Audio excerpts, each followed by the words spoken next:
Adolescência e autoestima. Vejam a dúvida técnica desta psicóloga. A maioria das adolescentes que atendo não se acham bonitas. Algumas até são, mas não se acham. Outras não são bonitas mesmo. Isso pode ter a ver com a tarefa de amadurecimento que ainda não foi bem elaborada de aceitar seu corpo com relação às questões genéticas? Como ajudá-las nesse processo se realmente algumas não são bonitas?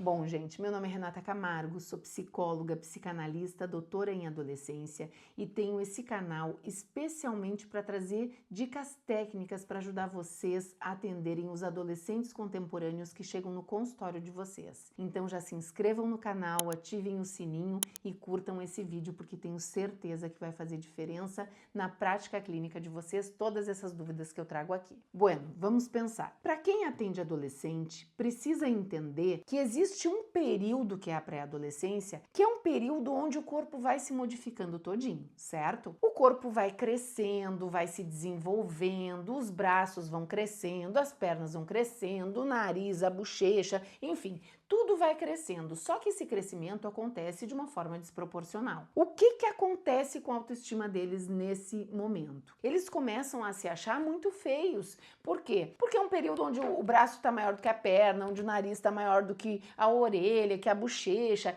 e eles começam a pensar que eles estão diferentes dos colegas, que os colegas estão crescendo dentro de uma proporção bonita e que eles estão ficando feios, estão ficando, sei lá, diferentes, de um jeito que eles não gostam. Primeiro ponto é que a gente precisa passar para eles a noção de que isso é normal, faz parte e que logo o crescimento fica proporcional, porque eles estão transformando um corpinho que antes era infantil num corpo que começa a se transformar num corpo adulto. Então, a gente precisa mostrar para eles que tudo isso passa e logo as coisas ficam proporcionais novamente. Essa pergunta que essa psicóloga trouxe não tem necessariamente a ver somente com esse processo de desenvolvimento corporal. Por quê? Porque o achar-se bonito tem muito mais a ver com a autoestima do que com a realidade do desenvolvimento corporal. Então, primeiro ponto, a gente precisa entender que eles precisam aceitar todo esse processo que tem que passar na vida deles. Mas uma segunda questão é que a gente precisa investigar como está a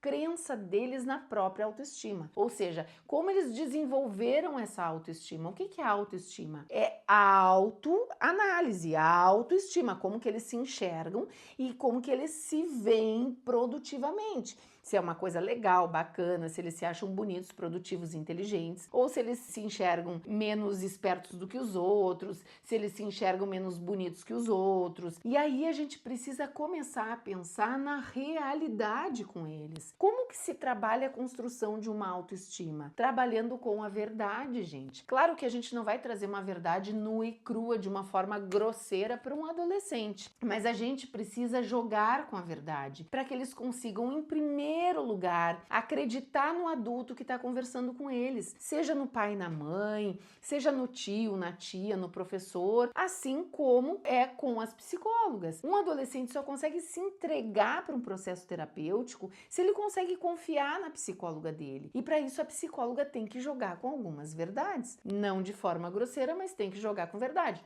Alguns exemplos. É muito comum as meninas começarem a reclamar do peso. Não adianta a gente dizer para uma menina que está com sobrepeso que está tudo bem, se ela sabe no fundo do coração e no fundo do pensamento dela que não tá tudo bem. Porque provavelmente as colegas são mais magrinhas, porque provavelmente alguém já riu delas, porque provavelmente elas enxergam que elas estão diferentes das colegas e que a alimentação é diferente das colegas, enfim. A gente tem que conversar com elas e ver o que elas acham que poderiam mudar, então, para chegar num funcionamento onde elas consigam se beneficiar com esse funcionamento, geralmente é da alimentação. Ah, fulana, tu vê, eu também saí de férias e aí eu aumentei um pouquinho meu peso, vou ter que me controlar um pouquinho, né? Então, quem sabe vamos fazer um trato nós duas aqui de cortar o refrigerante por um tempo, de cortar os doces por um tempo, e aí uma ajuda a outra para dar incentivo, não sei o quê. Ou seja, eu não tô mandando a paciente fazer uma dieta, eu não tô desqualificando a percepção dela dizendo que tá tudo bem, mas eu tô mostrando para ela que todo mundo passa por isso, de ter que se cuidar um pouquinho, e que quando a gente traz elas para uma motivação, tudo fica muito mais fácil. E aí a autoestima e a autopercepção